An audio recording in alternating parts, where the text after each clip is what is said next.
Join in, hashtag BYUSN, Twitter, Facebook, Instagram, whichever you prefer. We'll read more of your responses later in the show. Joining us now on the Deseret First Credit Union Hotline is University of Wisconsin beat reporter for The Athletic. His name is Jesse Temple. Jesse, welcome to BYU Sports Nation. Hey, thanks so much for having me on. I appreciate it. Wisconsin finished number 7 in the final college football playoff rankings, had a Big Ten championship game appearance. How much movement up or down do you expect for Wisconsin's ranking and place in 2018? Well, when the season starts, I have no doubt that they're going to be somewhere in the top 7. If you looked at pretty much every major way too early top 25 publication, the Badgers are no worse than 7, and sometimes as high as number 4. Now, a lot of that has to do with the strength of the offense and how many returning parts that this team has coming back. And there's going to be some tough road games, but I fully expect Wisconsin to be Big Ten West champion, contending for a Big Ten title. And if that is the case, then certainly they should be a top 10 team all season long.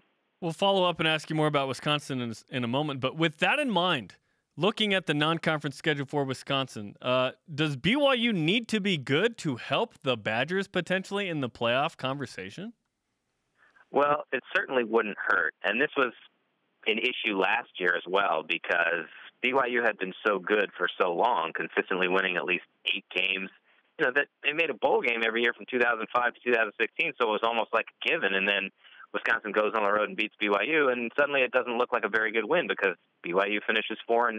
And I think there was a lot of talk about the Badgers' perceived lack of a strong schedule last season, which was completely beyond the control of the players. All they can do is go out and play. So if they can play a BYU team that can win 8, 9, 10 games potentially this year, certainly it would enhance the strength of schedule, because Wisconsin really doesn't have a very difficult non-conference schedule this year. Jesse Temple, reporter for The Athletic, covering the University of Wisconsin beat with us on BYU Sports Nation. What is the strength of this specific Wisconsin team?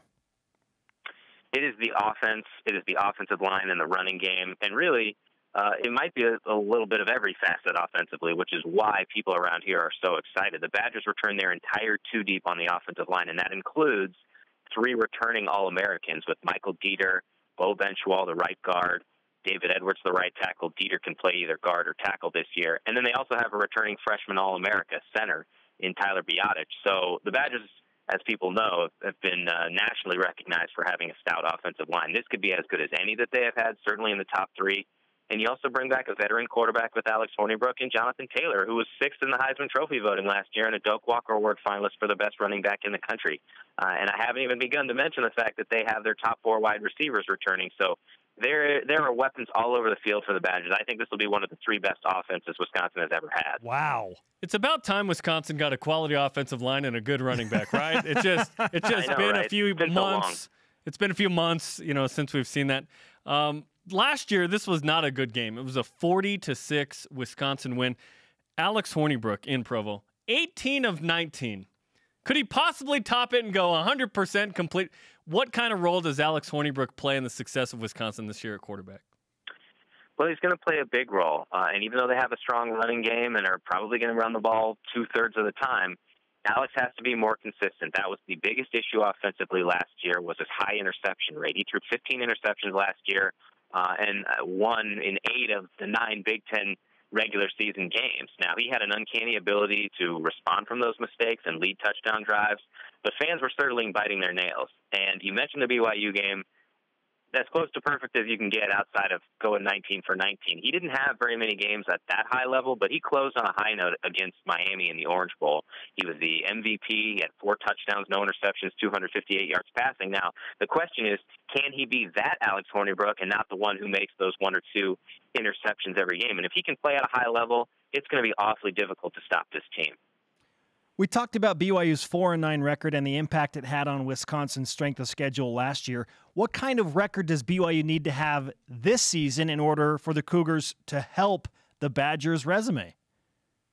It's really difficult to say. I mean, obviously a winning record and going to a bowl wouldn't hurt. If BYU can put together one of those types of seasons where they wind up with 9-10 wins and are a nationally ranked team, I think that would be very beneficial because, as I said, Wisconsin's non-conference schedule begins with Western Kentucky and then New Mexico and then BYU. So, certainly those first 2 games aren't opponents you figure will help in any way on the schedule. But Wisconsin does have a little bit more difficult Big Ten road this year. Their road games are at Iowa, at Michigan, at Northwestern, at Penn State, and at Purdue, which is a much improved team. So you put all that together, and they have to play, a very difficult schedule to begin with in Big Ten play. I think that if they win enough games, they should be there. But having a good BYU team will help.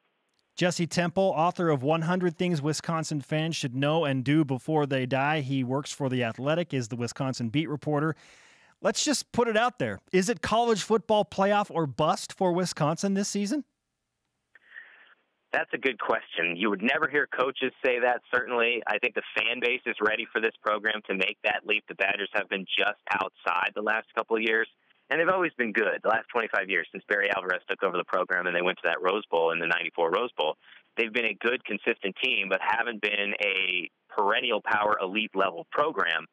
But it seems like this is the time. You know, they went into the Big Ten championship game last year, ranked 4th in the college football playoff poll. Had they beaten Ohio State, they would have gotten in. The year before, they were 6th going into the Big Ten championship against Penn State. So I would say that a lot of the pieces are in place for it to happen. They're going to have to play extremely well against some tough teams. But the biggest question to me is how will the defense hold up, which has a lot of younger, inexperienced players. They have some main cogs coming back. But when you've got 20 of your top 22 offensive players, the question is not about how good the offense can be. Jonathan Taylor, you mentioned him, ran for almost 2,000 yards last year as a freshman. I mean, this kid's good. 7 yards a carry against BYU, 128 yards and a touchdown. Of course, there's a rich tradition of running backs at Wisconsin. Where does Jonathan Taylor fit among the nation's best running backs going into this season? Oh, he's at the top of the list, top 2, or 3. I know Bryce Love from Stanford also came back, and beyond that, I don't know who else is better based on what I saw last year as a freshman. And you also have to consider that Jonathan didn't come until the summer, so it wasn't like he was an early enrollee and got to participate in spring practice and learn the offense. He didn't become a starter until week 2 of the season. There was no guarantee when fall camp started that he was even going to crack the rotation, and it just proved that he was so good they had to play him. I think he can be every bit as good this year. Certainly he's going to have a lot of the focus, but because Wisconsin has so many offensive weapons around him, it's not like you can load the box with 9 players because they can hurt you in the air. So I think he's going to carry 20 to 25 times a game as he did last season. That's what Wisconsin does with its featured tailback, but he's going to have help around him. Which is better, the running back or the offensive line? Well, there's 5 offensive linemen, so I guess I'd pick them. But they're both exceptional, and obviously that's the bread and butter of Wisconsin. Meanwhile, on defense, the Badgers gave up 14 a game, 3rd best in the country last year. What kind of defense is expected this year? I still think this is a top 25 defense. It's kind of like they reload and don't rebuild at this point, and what Jim Leonard has been able to do in a very short time as defensive coordinator has been pretty amazing. But there are big questions. You've got a couple names, as I said, that are returning to look for. T.J. Edwards at inside linebacker is a returning All-American. Dakota Dixon is a safety, and he's the heart and soul of the back end. But you have 2 new starters at defensive end. You're trying to figure out your